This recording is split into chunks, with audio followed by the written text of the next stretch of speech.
Hey guys, welcome back to Clownfish TV. This is Kneon. I am here with Geeky Sparkles. Hello. And good news, everybody. Gen Z has a growing appetite for retro technology. Which we've been telling you. But now the BBC has finally caught on. We've been talking about it probably for the last year or so. We've noticed it ourselves as part of the reason we had the retro arcade. Kids love the old stuff, and I'm happy to see it. I really am. Yeah.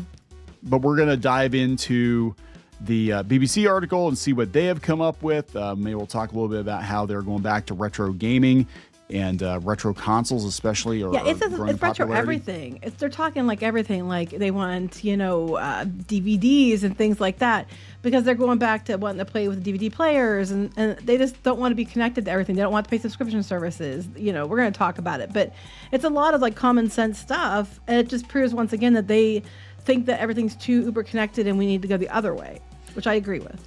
I do agree with that. So let's talk about it. Before we get into it any further, please subscribe for more pop culture news, views, and rants. You'll get a woohoo if you do. Woohoo! Go out to more.clownshishtv.com. That's more.clownfishtv.com. And if you guys like retro, we talk about retro. I talk about the old internet out there. We're going to have a whole podcast series coming. We have the first episode up where we're talking about what it was actually like in the 1980s and 1990s. We were there. It's a little bit different than it was on TV, but we'll explain that to you. So check it out over at more.clownshishtv.com. So this is coming from the BBC. Why did Gen Z have a growing appetite for retro tech?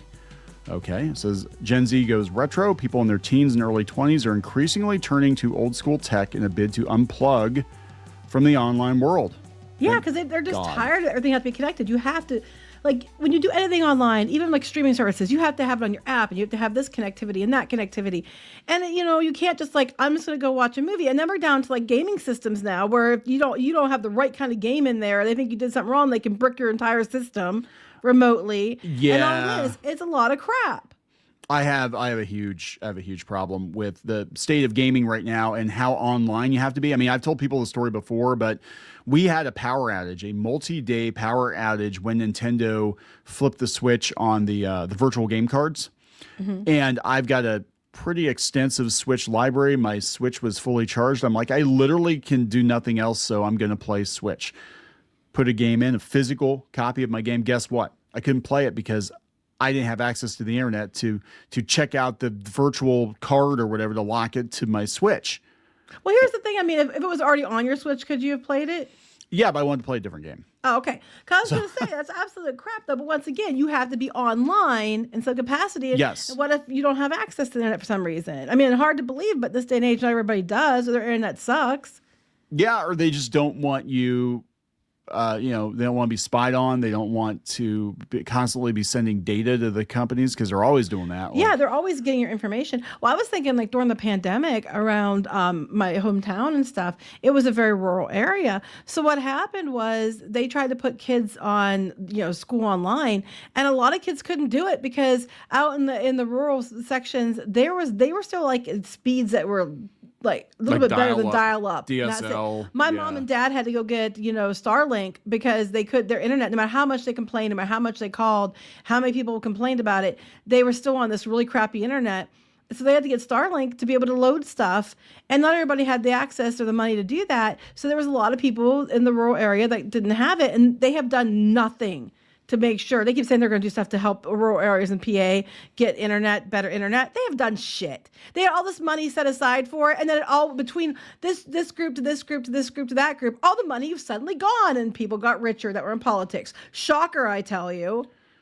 Back to the point. That's okay. I could go on about the state of Pennsylvania. I believe the state of Pennsylvania is corrupt. I think the government here is corrupt, and I think that all the money is being siphoned off of business owners and sent to Philadelphia. But that's a whole nother video that I won't make on this channel. So anyway, Amazon UK told BBC Scotland News that retro-themed products surged in popularity during the Black Friday event. That would include turntables, Tamagotchis, and disposable cameras.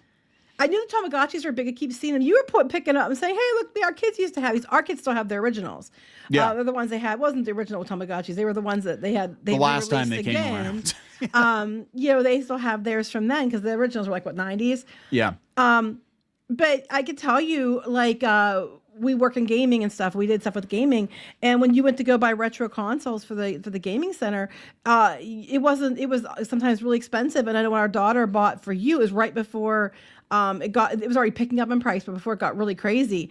And the prices on retro consoles are through the roof now. People are doing whole businesses, like they're back to doing the whole retro consoles, retro games. Yeah, it was really weird. I love seeing it, by the way. Yes, we actually started using like EverDrives because I was afraid. Well, one, that the price of the cartridges skyrocketed, and two, because now that there was a demand, I was afraid people were gonna start, lifting the cartridges or the discs. So, we ran everything through an EverDrive. So. But we're seeing more and more businesses pop up that they're just selling like retro consoles, retro games. And like we used to have that too. Like you used to be able to go to like, with EB and stuff and be able to do that. But a lot of those places don't do that anymore. And we're seeing a resurgence of this, which is really good to see.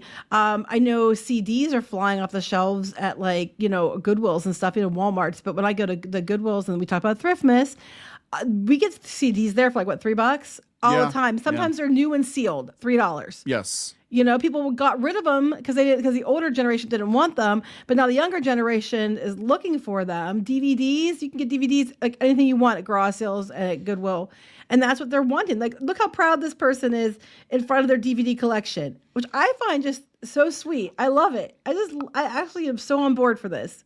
Well, it's like our kids, the time they want to go see Kill Bill. Yeah. It's like, it's crazy. They're watching old movies. They're bringing old movies Dark back. Crystal in theaters. The Grinch is coming back out, and freaking McDonald's sold out of Grinch socks. I didn't get any Grinch socks. I know. So mad. My kids got those, so that's okay. Yeah, but they're all about 90s. I've taken our daughter to go see 2 or 3 90s movies this year. We'll probably go see The Grinch next week. So I'm like, it's pretty cool. I mean, here's the thing. Like, everybody's talking about, doom and gloom with Netflix buying Warner Brothers. And I think it definitely is going to change things. But part of me is like, theaters could just pivot and they could just run old movies on the big screen. I think people would come out for it. I think so too, and that's what they're doing. But like they're going back to those things. They said that they're seeing a surge in popularity. Yeah, radios, instant cameras, alarm clocks, 90s and 80s clothes. People are picking up at like Goodwills and thrift stores and then marking them up like $60, $70, and people are paying it. Yeah. Yeah, it's insane. It said some people endlessly scroll through Netflix in search of their next watch. 17-year-old Declan I'm assuming that's who's in the pic. Yeah, it is. Yeah. Prefers the more traditional approach of having DVDs in his hands. He grew up surrounded by his grand's. God, this makes me feel old. Surrounded by his grand's collection and later bought his own after visiting a shop with a friend. Main selling point for me is the cases. There's something really clean, or something about really clean cases that I love. I think also it limits your choices, right? I think Netflix is almost overwhelming, and I think there's a difference between here's a thumbnail, I don't know what this thing is about, I don't want to spend the time to watch the little trailer or whatever, and picking up a case and flipping the back over and being like, oh, this is what the movie's about, and here's reviews, and okay, cool. Well, not just that, like we have them changing things. We've had many instances where streaming services, Disney was one of them, were making changes to the films. If you have it on DVD, it was the original one, you don't have to worry about it being changed. And they said that, Declan brought the point, he's tired of paying for subscriptions all the time. When you own it, you can go, for the same price what you're paying for a subscription, you can go to Goodwill or garage sales and get probably several DVDs a month. Yeah. Yeah, and that's the thing, you own them. And I made a huge mistake, I've talked about this before, when Vudu and Fandango first came out and they had an offer, like it was like $2 or $3, you could convert your DVD to digital. And I went through my collection, and a lot of it, unless it was something I really, really liked, I converted to digital. And I'm like, there's no guarantee that those movies are going to be around in 10 years. Mm-hmm. And you pay almost as much for digital. I mean, I only buy them when they're on sale, but you pay almost as much for digital as you do for physical. And there's no guarantee that they will not be altered. See also Back to the Future 2, where they cut out the ooh la la scene for whatever reason, and they can always change things. But what they want, and this is why we're seeing the big studios pushing more and more for digital and for subscriptions, is they want that monthly revenue. You buy a disc one time 20 years ago, that company is still not getting paid for that. So, they need Spotify subscriptions, and they need Amazon subscriptions, Netflix subscriptions, and they want to juice you every month, and they don't want you to own anything. Same with video game publishers. They flat out said, Ubisoft flat out said, players need to get used to not owning your games. Well, fuck you. we're gonna go buy old Yeah, they don't games want in. you, like you said, to own, because then they can constantly. It's a perpetual revenue stream. It's not just you sell until everybody's tired of the buying that one game. Yeah. When now you always have money. Yeah, and they think everybody's going to go for it, and I think within reason. I mean, I think people are always going to have, most people like a Netflix or a Disney Plus or whatever, but it's so much money. I mean, if you subscribe to everything out there, game services and streaming, whatever, you're talking $100, $200 a month forever. If you want to have access to that and stuff. now the streaming services for a couple of streaming services are as much as cable was. Yeah. But yeah, he's like, yeah, DVDs are cool. There's something authentic about having DVDs. Some stuff's only available on DVD. Some things are only available on DVD. This 20-year-old has been collecting vinyl since 2016. That's our kids have been to for probably that long or longer. It's a more authentic sound. That's true. The grooves on the record make it feel real. You can hear the difference. It's about having something physical you can look at instead of just scrolling through your phone mindlessly. You love the record covers. Well, you talk all the time about how when you were a kid you used to go through the art on the covers and stuff when you were a kid. Okay, so here's a funny story. So my mother, she worked at a record shop when I was a kid, and so she was always getting albums. She got them like dirt cheap because she had a discount, and so I always looked through the album covers, and I think that's why I started drawing, because of all the album covers. Now this is I don't know if people are familiar with the concept of synchronicity. I don't even know if I think I've told you this before. I don't know if I've told you this before, but synchronicity. So synchronicity is basically like there are things in sync in the universe, and it's just a very weird coincidence. Well, one of my favorite album covers of all time was Little Feet Down on the Farm. It had a female duck. Hold on, let me pull that up. So this is Little Feet, and they had some really weird album covers, right? Like I never cared for the music, but the cover, I don't know why when I was a kid, I just thought it was cool that there was like a duck with big lips, it was this, early 80s, and the legs, nothing had all that had nothing to do with it. But yeah, go ahead. So anyway, there's actually a photo of me somewhere holding this album because my mom got it for Christmas one year. This would have been like the early 80s. Somebody got it for her because she liked it too, and I don't know why. Just because I always like ducks, right? So anyway, fast forward years later, and I finally find out who the artist was who did these covers and some other covers. The guy's name was Kneon Park. Kneon Park, who is now deceased, lived in the Bay Area, as did I. Kneon Park was also a huge Disney fan, as am I. I did not know Kneon. Yeah, as I was. Yes, actually did Disney fan comics and whatever, and did these album covers. And but yeah, he died in the early 1990s. I never knew his name. And years later, I picked Neon Transit as my pen name for doing Disney work. Well, comics in general, yeah. Yeah, but it's very, very weird. It was a very weird turn of events. And I was kind of like, I about fell on my chair when I found out who the guy's name was. I'm like, oh, it was Little Feet album covers. That's cool. And I was like, oh my God, there's a Disney connection. Oh my God, his name was Neon. But that was very weird. But that wasn't his real name either. His name was Martin Muller. And he picked the name. So yeah, that was just kind of a side tangent. I just thought it just jogged my memory because you're talking about the album covers. And the album covers, including one he did, inspired me to draw. And I wanted to draw. And I wound up working on Disney comics, which he wanted to do. He never did them officially. And his name's Neon and my name's Neon. It's very weird. It's very weird. That's all I'm saying. Anyway, that was a side tangent. People like the side tangents, so I hope they do, because you got one anyway.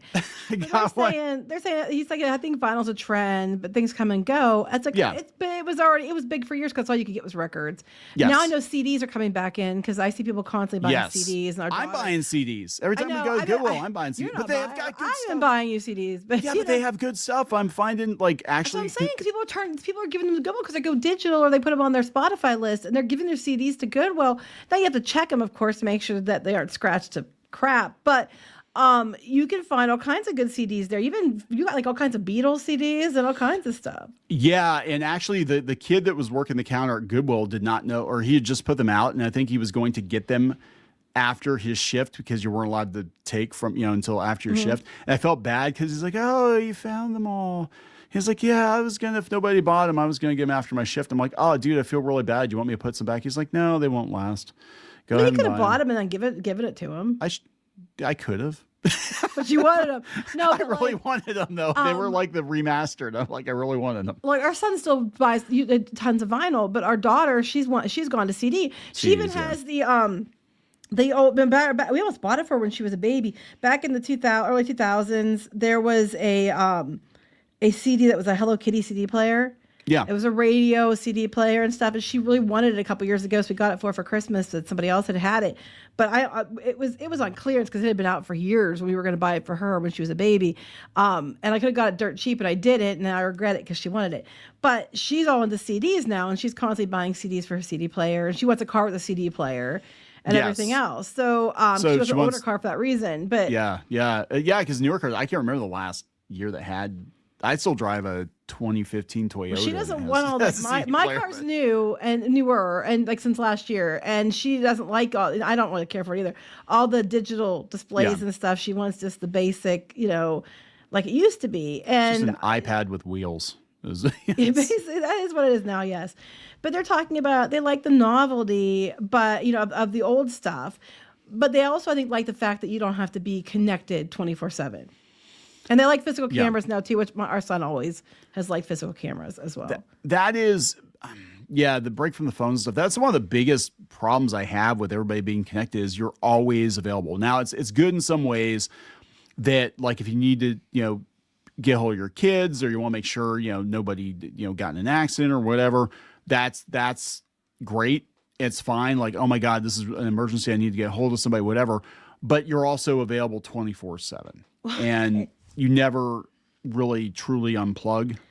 The side tangent real quick about, because it relates to my new car was, like a year ago, it was almost exactly. Somebody ran a red light and hit Kneon and my daughter in my car. Luckily, everybody was okay, but my car was not okay, which I talked about before.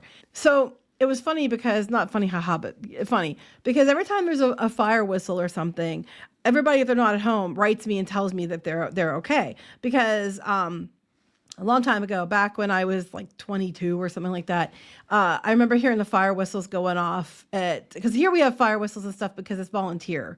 And so they use the fire whistles to call people in. And I remember hearing the fire whistles going off at like 2 a.m. or something. And I remember hearing them and thinking, I hope they're okay. I'm back to sleep. Well, it turned out the fire whistles are for my best friend who was hit by a drunk driver and killed. Yeah. So ever since then, when I hear fire whistles, I kind of panic. So my kids and Kneon all write me and tell me they're okay. Well, that day, the fire whistles go off. And I knew they wanted to get ice cream. And the fire whistles went off. And I was like, I didn't think much of it. And I was waiting to hear they're okay. And then I get a message. Yeah, the fire whistles, it's for us. It's for us. We were in an accident. I was like, what? And I was like freaking out. But that's why they always write me when there's fire whistles. That has nothing to do with any of this. But back to the actual story. Yeah, well, you've gotten quite a few doses of side tangents in this one. Yeah, sorry guys. No, it was really ironic because I remember thinking how ironic it is. Like, yeah, normally I'd be writing your mom and telling her that, we're fine and we're not fine as the car's smoking. We like wheeled it into the parking lot of the restaurant. I was like, oh my God. Anyway. But they're talking about games now, which is something, we've talked about a lot. Like he got a PSP, which you don't hear much about PSPs. You had a PSP. That my brother got, It was like, early 2000s. Yep. And he's talking about how he got one and he plays it more than he's more addicted to it than he was his PlayStation 5. Well, they have better games, I think. So the screen isn't as good. The buttons aren't as good, but it's a lot more unreliable. But that's not the point. When you play a modern PlayStation, Xbox, you can't just play. You need to download updates. With the PSP, you put a game in and you just play. Yeah, and that's what's interesting. Like I would love to see. I've talked about this before in other videos, and people are probably tired of me here, talking about it. But we have retro consoles now. We have the Atari consoles that are plug and play, whatever.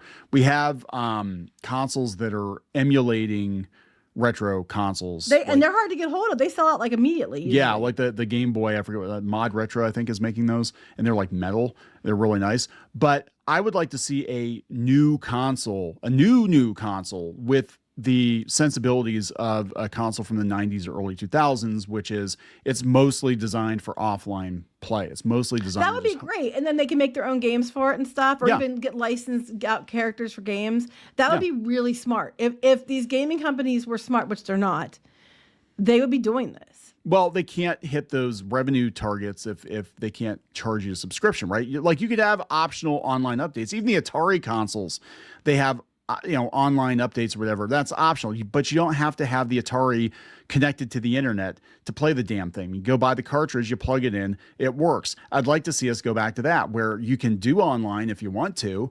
Maybe you got some games that you can do, PvP or whatever. That's fine. But primarily, it is a living room device that plays games that are better than they were in the 2000s. Cap the technology at like PS3, PS4 level, whatever. But you don't have to be online, and it comes on physical media, and the physical media is really nice. You got a nice box or something you can put in, and you put it on your shelf. It's going to look nice. That would be my ideal console. That would be cool. And I was just thinking too, because he's talking here about how he's going to play it till it breaks. Yeah. If you're somebody who knows how to fix those old consoles because you've done it before, now's your time. If you want to make some extra money on the side, now's your time, because everybody and their brother wants these old consoles now. Either you can find them and repair them and sell them, or you could offer services that people have these systems and they break. Well, they're obviously not offering support for these systems anymore at the places that made them. But if you have the skills to fix these systems, and you might be able to make some extra money. Oh, absolutely. On the side, fixing systems for people, because no one knows how to fix this stuff anymore. Yeah. That's true. And the components are wearing out. And there's a whole business of, which we would know because we had to buy, but replacing components, people making third-party components, refurbishing consoles, new controllers, all that stuff, because all stuff wears out, right? And I think people are going to keep these going as long as they can. Very surprised. Well, no, I guess I'm not that surprised, because Nintendo hasn't done another mini retro console since the Super Nintendo. They did the SNES. Because there's no profit in it. There's no monthly subscription. If you want to play retro games on a Nintendo console now, you have to subscribe to Nintendo Online every month. Mm-hmm. Right? Because there's some things that are cool about that, because you can play games that are really expensive and you couldn't play otherwise. And I'm not saying it's that you can either or. You can do both. Have both types of systems. Yeah, I think. Ideally, I would like to see them pull an Atari and be like, you know what, we're going to make NES consoles again, and we're going to put select titles on cartridge. It'll also play older titles. We'll re-release a couple. Maybe we'll re-release some games that were in beta we never did before. Maybe we'll do what would be really cool. I know Super Mario World is technically Super Mario Brothers 4, but we'll do a new 8-bit Mario game, an actual Super Mario Brothers 4. We'll put that on an NES cartridge for your NES. There you go. That'd be cool. That'd be really cool, and it would sell really well. But, again, we need monthly subscription revenue. Mm-hmm. We need you to be online all the time. But, this is good. I think we need more analog tech because, again, if the internet goes down, well, your PSP is still going to work, right? Mm-hmm. Nothing else will. Yeah, pretty much. You have things you could use. Yep. You can watch DVDs. You can watch VHS. You can watch this physical media. So there we go. We gotta wrap this up. Yeah. Sorry it was long, guys. It's okay. Please subscribe for more pop culture news, views, and rants. We'll talk later. Bye.